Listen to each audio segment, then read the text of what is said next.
आणि समृद्ध झाली माझी मराठी भाषा. मित्रांनो, माझे नाव कृष्णा अमोल गुराव. मी पहिलीमध्ये शिकते.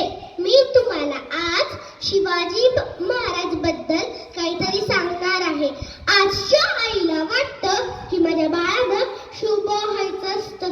आजच्या आईला वाटतं की माझ्या बाळानं शुभ व्हायचं असतं. सहलीला जाताना गाडीच्या मधोमध बसायचं असतं. गाडी पुढून ठोकली का, गाडी मागून ठोकली का, पण आपण मधल्या मध सुरक्षित राहायचं असतं.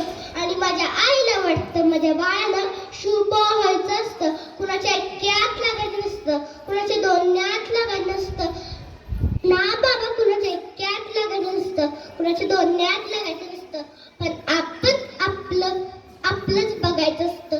आणि माझ्या आईला वाटतं माझ्या बाळानं शुभ व्हायचं असतं. मित्रांनो, शिवाजी महाराज म्हणजे कोण?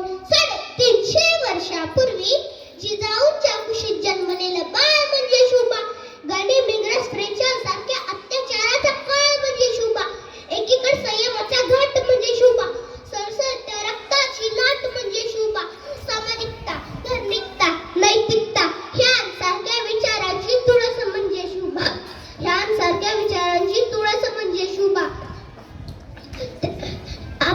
त्या अफजल खानाची शिकार करणारा भाग म्हणजे शुभा. झोपलेल्या शब्द जनतेला चणचणीत चपराक म्हणजे शुभा. तुमचा माझा ह्या जगाचा बाप म्हणजे शुभा. तुमचा माझा ह्या जगाचा बाप म्हणजे शुभा. हे बोलल्यानंतर मला अनंतराव सरांची कविता आठवते. जात धर्म सोडून दिल्ली लढाई तलवार, जात धर्म सोडून दिल्ली लढाई तलवार, माझ्या राजानं उघडलं नव समतेचं दार. स्वाभिमान शिकवला, नीतिमत्ता शिकवली, स्वाभिमान शिकवला, नीतिमत्ता शिकवली. राजा तुमच्यामुळेच नवी पहाट उगवली, नवी पहाट उगवली. माझ्या राजानं उघडलं नव समतेचं दार.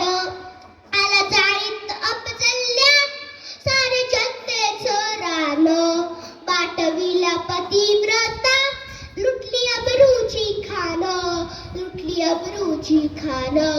त्याचा कोथळा काढला, त्याचा कोथळा काढला, माझं केलं